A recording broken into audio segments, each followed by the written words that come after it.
This has been my #1 guitar since 2018, and easily has been the guitar that I think any of you guys have been watching for any amount of time will have seen me playing this thing the most, right? At some point recently-ish, like maybe a year ago, that I would kind of retire this guitar because I play it too much. This channel is supported by Truefire. Truefire is an online library of lessons from some of my favourite players. There's thousands of lessons on there. You can use the promo code JNC40 to get 40% off of any of their courses.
And I feel like the frets are getting a little bit worn again.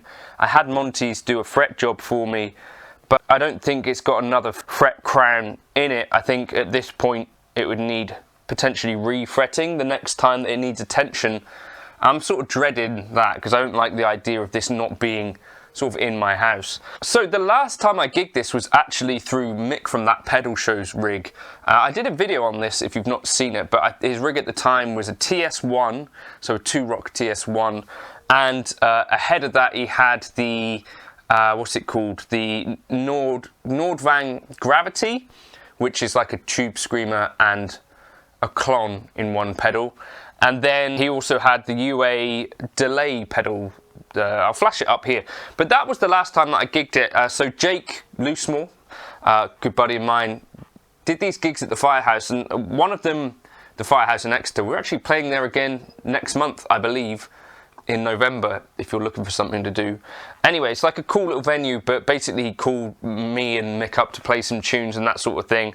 And actually playing with Jake was the first thing that I did back gigging wise since I had Elodie as a kid. This was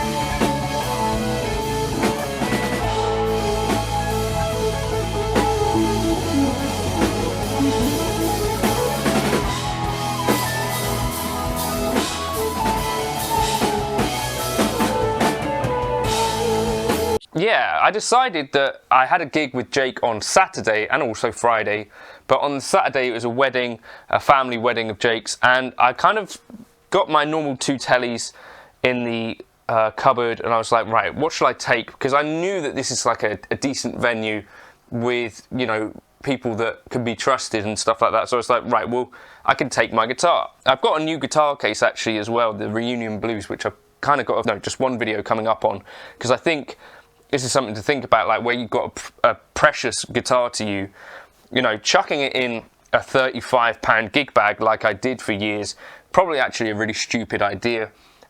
So now that I've got a £250 gig bag that gives it a little bit more protection, actually I think it's a much better thing. So the thing that I'm noticing is that you can start to lose a bit of your bond with a guitar.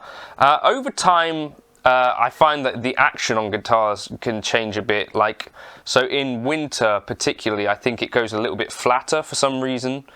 So I semi-tempted to get in and sort of take the neck off and change the action, lower, add a bit more relief again. I'm tempted to do that. At the same time, I don't really want to. But it just sits basically on a stand most of the time. I decided to get it out of the cupboard. But you can, I think, start to lose your bond with a guitar, and I guess that's one of the things that I don't necessarily want to happen. Recently I've been playing the Silver Sky, and I've really been enjoying that radius. I've really been enjoying that guitar, the lightness of the guitar, the way it responds to playing and all that sort of stuff. But this is, I think, still my number one. It's got 10-inch radius, Lola Dirty Blonde pickups, which I love, which are pretty low mounted, if you can see that. But I did also want to check whether playing the same tune through different rigs, of course, can you hear any differences in playing? I don't know, I just thought it would be kind of fun to revisit and talk about this little guitar again. So this is a K-Line Springfield. Chris at K-Line makes Springfields all the time. I've had many examples of them. I've got a few still. I've sold the white one to Clive. I've sold the green one, the British racist green one, to David Beebe from up north, and I'm considering if anyone actually wants that gold Springfield, you could probably have that one. I'll use that money to pay off some of my mortgage if you're looking for a Springfield that I've played. But I still have these, you know, and all the others, and I think they're beautiful guitars. I think they're now priced at around 2,800, which is a fair ask, but again, it's like a handmade Strat type guitar, right? And, you know, a custom shop guitar these days is about 3,500. I think you'll find that in the main, the K-Lines are lighter, and I think they're really tidy guitars. So am I falling out of love with this guitar? I think in some ways, just playing it again on a gig made me remember like how much I feel like I can play basically anything on it.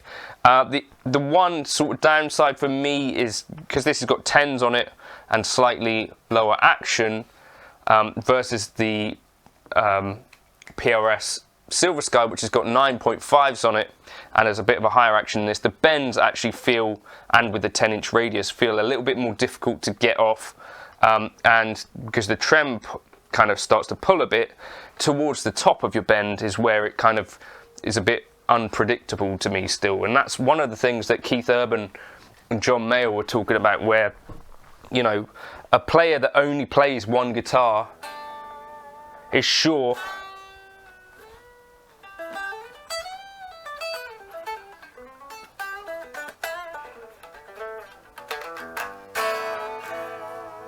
to have a bond with that guitar, and I don't feel like this bond is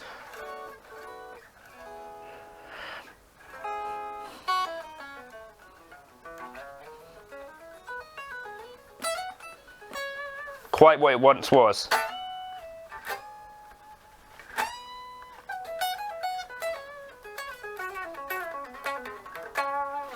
And that's, yeah, I think maybe reminded me that I probably need to raise the action back up a little bit and get playing it a bit more. Let me know if you want to see more of this guitar on the channel. I'll quit yapping now. But yeah, let me know what you think of it. Is this still the guitar you think of if you think of this particular channel? I don't know. Let me know your thoughts in the comments if you've got any. Cheers!